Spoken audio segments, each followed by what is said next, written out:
Well, if you wrote JAMB this year, 55019 is the number to remember to text results to get your results and know what it is you scored in this last JAMB. Well, joining us right now to discuss some of the matters arising from the joint matriculations joint admissions and matriculations board examinations which were written recently is the registrar of JAMB, Professor Oloyede. You're welcome to Sunrise Daily. Thank you very much. Well, you were reported, I don't know how true this is, to be almost at the point of tears when you were talking about the last results that came out of the 2019 JAMB exams written. Is that true?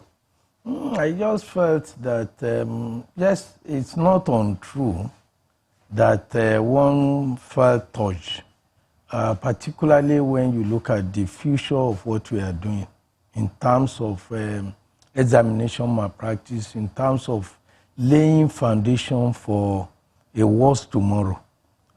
If we do not attend to and it appears that many people, including some media people, they are downplaying the effect of that. Some are thinking that since it's a global issue, everybody knows that examination malpractice is a global thing. It's not limited to Nigeria.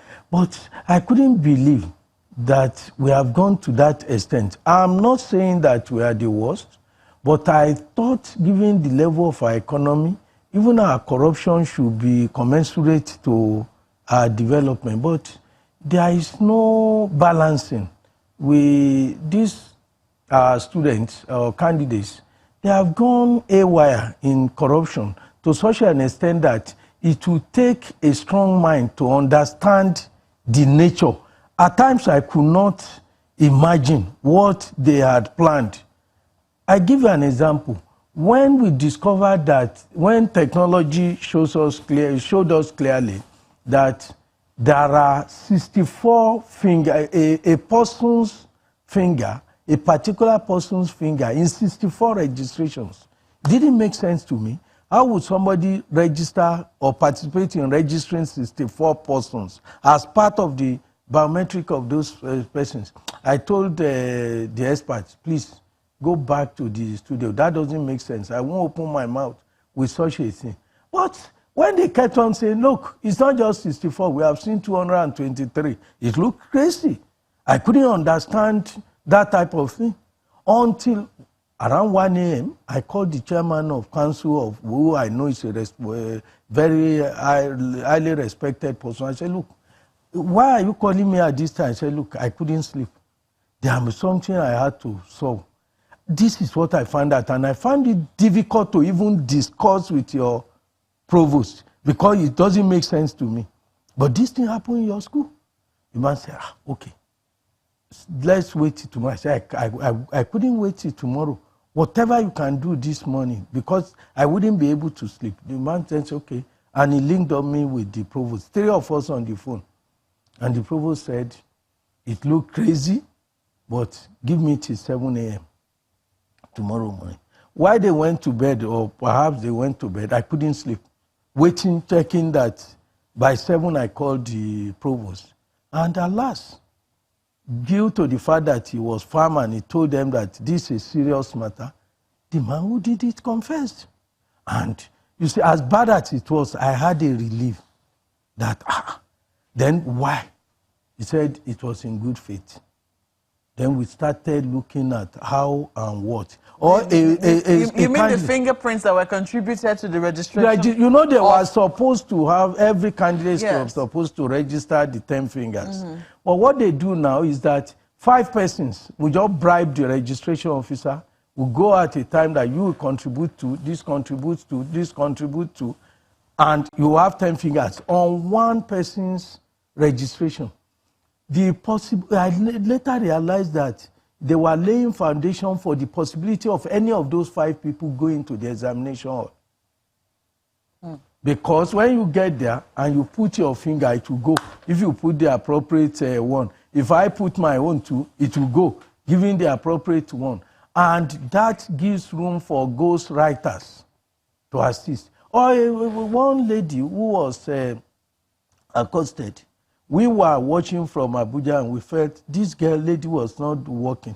She was not writing. 10 minutes into the exam. And we called the professor in charge at the other end.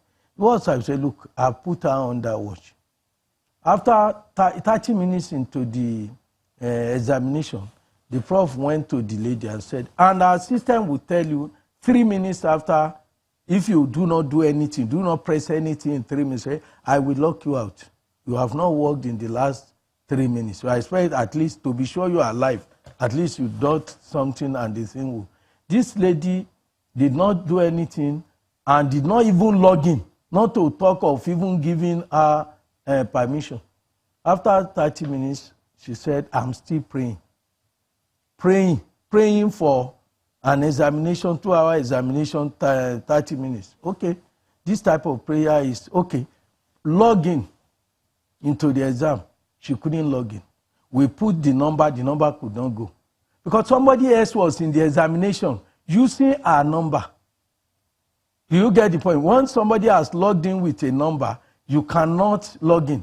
And these are people who be making noise that the computer logged me out. When we hear such things, we just smile. Because at the other end, we are watching, we are seeing what is happening, and we know what is being done. So, what was the situation then? Was it that she had paid somebody, or she had the mother? She later confessed that my mother told me that when I get to the examination hall, I should do nothing. That the person the mother had paid will be writing the examination. Why did she have to come? She came because she will be marked absent. You know what they do is this. The ghostwriter, my friend, the ghostwriter can write for 3 or 4 persons. From a remote system? No, from where? Because we have caught all those possibilities. 4 or 5, the ghostwriter will register. He or she doesn't need the examination at all. It's just to gain entrance into the examination hall.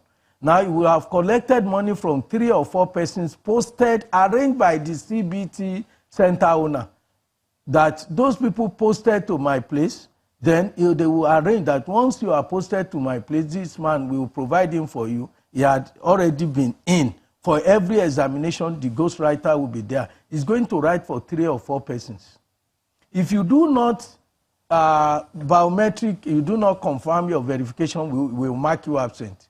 So the lady needs to be present so that the ghostwriter, and he will write for 3 or 4 persons within the 2 hours. He will finish one, submit, and take another one, submit. They were not also aware that we have done some behind the scene, put some things in place, that every system will tell us how many examinations had been written. What these candidates, what some of them would do, they will now use their feet to disconnect the wire on their own system. And people will be struggling with that and be saying what was wrong. Before they could put that on, the person who is working for him or her is already going on. There are so many things that they do that ordinary sense cannot comprehend them.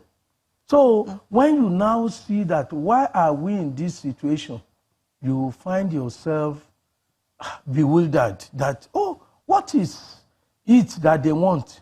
The time, the energy they dispense in this fraud, if they have devoted the energy to studying, they are going to be first-class candidates. And you now find out that parents are actively, that's very painful to me. I had an experience in Abuja here recently. I went to a CBT center, and while I was there, there were so many mothers in the registration center. There were a few fathers too, who apparently who have nothing doing at home. So they stayed with... What does that mean now? That if the fathers are there, they don't have anything doing at home? They don't have, because if you have a 16, 17, 18-year-old person, if you have trained him or her properly, will you then now go and stay in the examination, in the registration center with him or her? That's over-pampering. When you were going to university, when did your father or mother realize that you are in the university? You would do everything, because even at their age at that time, we will do everything on our own. But some people will say that times are changing. Yeah, no, it's changing badly. For the safety and security of my child, those children, perhaps I have to ensure that he or she is actually in the exam hall. You should end at the gate. If anything, at the gate. A decent mother who has trained the mother will not go into the registration center. But that's not the issue. I now said, Mama, all these parents go out. And the next thing I heard was that I'm not going out. I said, why? Say, I'm not going out. Why would you say my child is paying with my, what do you call it, ATM card? And I said, that's fine. Then the mother now called me. I can't entrust my password to him. To her. You can't entrust your password to your daughter. And this is the daughter you want to unleash on the nation by sending her to the university. I couldn't believe that a mother would admit that you have a crook and you want to send the crook to the university. I couldn't understand. So the issue is, it touches on the very existence, parenting. It appears where people are indoctrinating, they are introducing their children into the world of crime. And it is very, very unfortunate. If you see, one center offered my staff 1.6 million. And when we were done interview with those who offered the bribe, gave the money, no offer. They gave the money physically. We are in possession of the money. We said, where did you get this money from?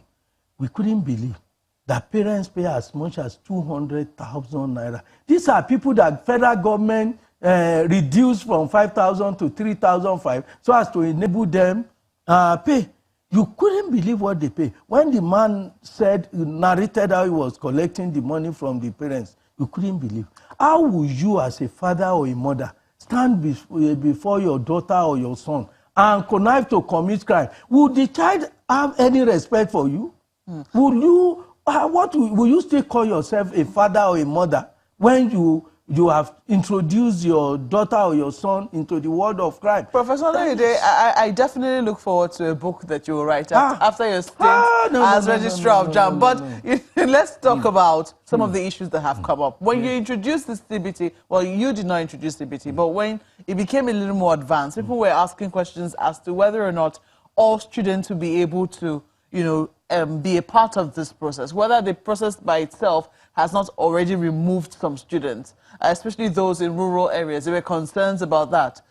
How do you respond? Has that been resolved? To me, it's not only in Nigeria. At times we limit ourselves, and when people want to talk about what's happening outward, it's the local person who has never been out that will be talking about what is happening in the world when he had never been to Republic of Benin in his life. The issue of low literacy or people not having computer literacy, it's not limited to Nigeria. Even in developed countries, they have what you see that as a challenge? Yes, they have what they call examination pack to help in e-examination. Examination pack is something that is as small as this, and it has 8 or 7 keys, like a telephone, cell phone, that you key A, B, C, D. Those are the questions. Then, if you want to move forward, there is something as small as this. When I became the registrar, realizing that inclusiveness is part of it, and my duty is not to test their computer literacy, but to test their knowledge. The first thing I sought the permission of the Honorable Minister for Education to travel to UK, to go and meet our colleagues there. Look, this examination pack, how do you do it? And we came back. It will be, the cost of one will be something like 12,000 naira. That's a lot of money. You can't have the CBT center to go and everyone to go and buy 12,000 times the number of people in the hall. But we felt that we put our engineers, our technicians together, and they were able to do our own, whereby the same system will be used. Once we will put the appropriate software, it will disable every other thing. And that's how we introduce Nikes. That those of them who are not computer literate, once you know how to press A, you know B, you know C, you know D. And we made a video, a clip, that before you start the examination, the demonstration will be there. That's also why we are doing mock examination for people not to be the first time of. And we also printed it in the papers we give to them, the rough sheet. All you need to do is, if the answer is A, you press A. So it is addressing the issue of inclusiveness. Yes, and you have 9 keys to deal with. A, B, C, D for question. How do you N for next. R for reverse. S for submit.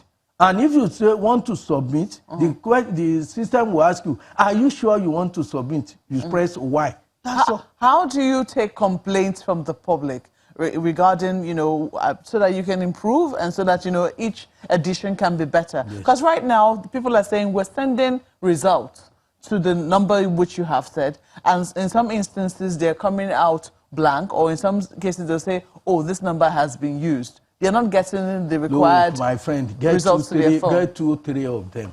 I've received at least 10 people who are true people talk to me. I will say, bring it. And when you look at it, the person will have to apologize.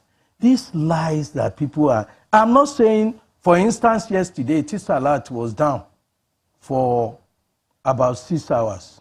We had to be... It was then I realized that Tisa alert or 9 mobile, that they are in India, they are in Germany. We have to speak to India, because they were down. Anybody using a Tisa alert at that time will have to be patient. My sister, if you look at this now, look, those who wrote the exam, the results today, we started on Saturday, we released this result. Look at it. 1,125,314 as I speak now. I checked their results out of 1.7. If I go to MTN, it will tell me out of 861 is MTN. If I go to Glo will give me how many of them are Glo. 179,000. Airtel, I can go to Airtel, 81,000. 9 mobile. And this is daily. It means today, 274 I check. And it is, if you go 4 times, it will not record it as part of this. No, but because, check, look, is it will be now successfully? Putting it, resend. Those who resend, that is after you have checked once. Yes. If you go back there, it won't add to this. Rather, it will be in another column because you have checked. But when people, I'm not saying that there may not be, if there is network connection. I'm not in charge of network. But using USSD code is an international practice. And this is not different. It's no, but working. assuming there are problems with it, assuming there is a challenge. If there is a challenge, there an alternative? Of course, we have Savicom. Look, this is just... No, I mean, is there an alternative for the student to be able to find out the result? Is that code the only way you can find out your result? No, would they take codes to the university? We just didn't want a rush to the CBT centers. When you check your result and you know you score 80 or 70 or 60 or 100, you then know that going to print may not be of urgent importance to you. So what we will do, we will still release through the normal process, maybe tomorrow or day after tomorrow. This is just to show people that you can stay in your house and check your result. And when you check, and candidates, yesterday I started with the Savicom, those who are in charge, and I asked them, bring all questions you are having. What are the problems? Most of the questions we found are people saying, I lost my SIM card. What can I do? Did you go to any school? If you have lost your SIM card, you go and do welcome back and then use it. What do you want me to do to replace the SIM? Then if you cannot do that, you wait until the result is made available on the net. If we had given the anxiety, if we had not created this opportunity, you will see that many people will be at the CBT center. The CBT centers will be overcrowded. So what we are saying is that by tomorrow or day after tomorrow, because today is Tuesday, we are meeting today, and by the time the results are already there, it's only that we put an embargo on it so that nobody will rush. And yesterday, you saw what was going on. So by tomorrow, people will be able to... People are even saying, we said they should go and print. There are 419. Nobody said anybody should go and print any result or that they were going to reschedule exam. These people just wanted to collect money from them. I know that you're alarmed, but even more alarming is the results of pass or failure. And I think it was in 2018 when you said more than, is it 25% or so did not make JAMB.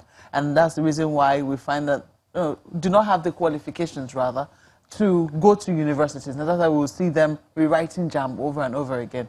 Are you worried? And if you're worried about it, what are you doing in terms of education, in terms of speaking with the ministry concerned, so that we can see a way forward when it comes to educational system? I think fortunately for us, we have a Ministry of Education, a Minister of Education that is working day and night. There is a ministerial strategic plan that, if faithfully executed, will take us out of this problem. And I believe that is ongoing. The problem was not created in a day, so it won't disappear in a jiffy. I think what we need to do is to be consistent. I believe that if the plan that had been executed in the last 2-3 years, if we continue with it, it is likely that the problem will be solved. It may not be eliminated, but it will be on the way. One thing that gladdens my heart is that there is something going on. That is, the Ministry of Education is working very hard. If you have problem and you pretend you do not have, you do not have the problem, then we are in trouble. But I am aware that the Ministry of Education is working very hard, because somehow I'll be an observer in one form or the other. We have, sadly, the bad students always, take the limelight. What about the good students? Do you have a word or two for those who are sitting on the straight and narrow and doing the right thing? Look, for JAMB, no. Because the duty of JAMB, when you conduct UTME, that is our Unified Tertiary Matriculation Examination, UTME. When you conduct that, give the result to the institutions. And you send, this is your result. Give me your own. How many of the candidates who are chosen you are you ready to take? And at what point do you want to stay? Because UTME that candidates take is not the basic qualification for entry into. If I take UTME and I score 80, if my father is rich, that doesn't constitute any hindrance. Because I will just cross to Ghana. They will ask for my 5.0 level, I give it. Or I will cross to Republic of Benin, I give my 5.0 level. Nobody will ask about my UTME. It's the poverty of my father that will prevent me from going to England to go and do degree. UTME is a child of necessity. Yes, I'm asking in terms of, a word of encouragement for those who are doing well. Those who are doing well in what? In WASC exam or in UTME? In UTME. No, why should I compensate them for doing well? Whether I have not even reached a level to be sure that the score that I am giving. Because as you run around and you still monitor, there will still be some that you give the benefit of the doubt to. I see. So when you give benefit of the doubt to somebody and you see somebody celebrating somebody you give benefit of the doubt, so you say, God forgive me, because we really have to go. We can go on and on in this segment, but we have to thank you most kindly for coming on Sunrise Daily. Professor Ishaq Oloyede is the registrar of JAMB, and we've been speaking to him on matters arising from the 2019 UTME exams.